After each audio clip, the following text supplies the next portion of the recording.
Beleza? Galera, estamos aqui novamente, ó, Rio Araçuaí.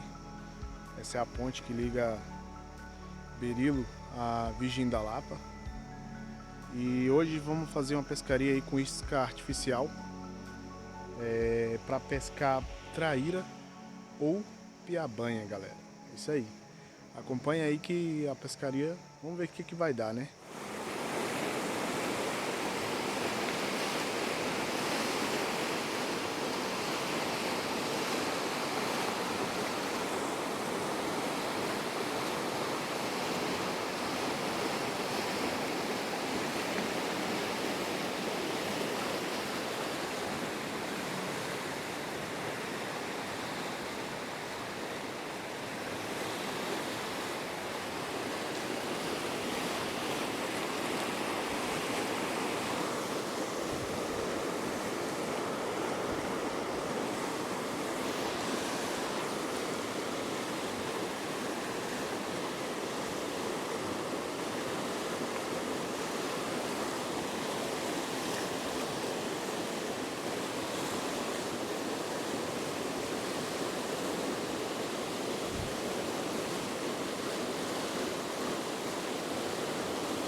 Galera, eu não sei se é porque tá frio ou se é porque a isca não é boa.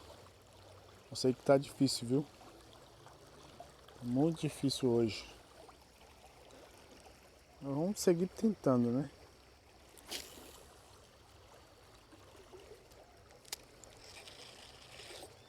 Quem sabe entra uma trairinha.